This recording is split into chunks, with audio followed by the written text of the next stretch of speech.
Bonjour et bienvenue dans cette première édition de la Revue Caraïbe. Nous vous proposons une lecture de l'actualité du premier trimestre 2015 dans la région. Le début de l'année 2015 a été marqué par la poursuite de l'agitation politique en Haïti. Motif de la crise, l'absence de tenue d'élection au cours des 3 dernières années qui a rendu caduque le Parlement. Les mandats des 99 députés et de 2 tiers des sénateurs sont arrivés à leur terme pendant cette période. Le président haïtien, Michel Martelly, a donc la possibilité de diriger seul par décret. Les manifestations populaires antigouvernementales sur fond d'accusations de corruption et de dérives autocratiques se succèdent depuis plusieurs mois. L'opposition la plus radicale réclame notamment le départ du président. Les négociations en cours depuis des semaines n'aboutissant pas, le Premier ministre Laurent Lamotte et son gouvernement ont dû démissionner mi-décembre 2014. Un accord de dernière minute sur la tenue d'élections d'ici la fin de l'année a finalement été signé le 11 janvier avec 4 partis d'opposition. Mais il n'a pas résolu le blocage politique. Un nouveau Premier ministre, Evans Paul, et son gouvernement ont été installés le 16 janvier.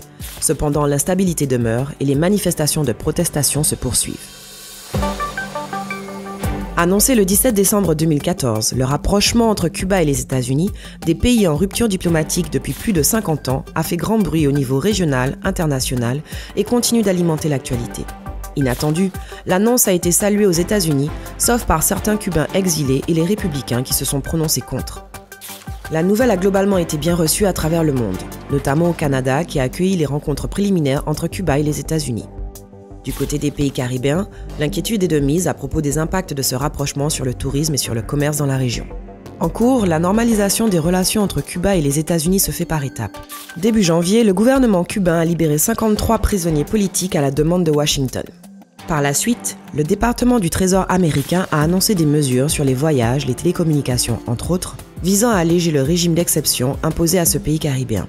Ces mesures sont entrées en vigueur le 16 janvier. Dans le même temps, une délégation de parlementaires américains s'est rendue dans l'île pour une rencontre historique avec des membres du gouvernement cubain. Cependant, l'embargo économique décrété en 1962 par les États-Unis contre Cuba demeure toujours en place. Lancé le 22 décembre dernier, la construction du canal du Nicaragua donne lieu à une couverture médiatique considérable depuis des mois. Ce chantier pharaonique va nécessiter 5 ans de travaux et 41 milliards d'euros d'investissement.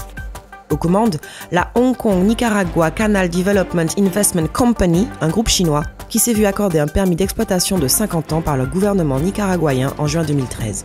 Ces dernières semaines, des milliers de paysans, craignant les expropriations à venir, ont manifesté dans les rues contre ce super canal. Des associations ont également exprimé leurs vives inquiétudes concernant l'impact négatif sur l'environnement, en particulier la riche biodiversité de différents sites. En effet, le canal traversera 2 réserves naturelles protégées, mais aussi le lac du Nicaragua, qui est la plus grande réserve d'eau douce d'Amérique centrale.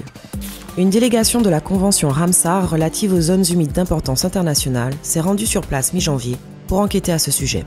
Le canal du Nicaragua devrait compter près de 300 km de voies navigables, d'une largeur et une profondeur annoncées comme supérieures à celle du canal du Panama, dont il sera le grand rival.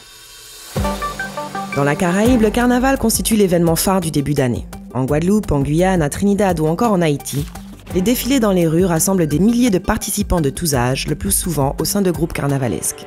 Pour que la fête soit réussie, les préparatifs s'étendent sur plusieurs semaines. Tous les acteurs, publics et privés, sont mobilisés. Le carnaval attire un public nombreux, composé de locaux et de touristes. Fédérateur, festif, attractif, vecteur de dynamisme, il représente un enjeu économique majeur pour les territoires caribéens. Pour l'artisanat, le tourisme et d'autres secteurs liés, les retombées financières sont multiples. Alliant tradition et innovation, le carnaval constitue une grande source d'inspiration pour les artistes et les industries culturelles. Il participe ainsi à enrichir et promouvoir la culture caribéenne. C'était la Revue Caraïbe, rendez-vous en mai 2015 pour le prochain numéro.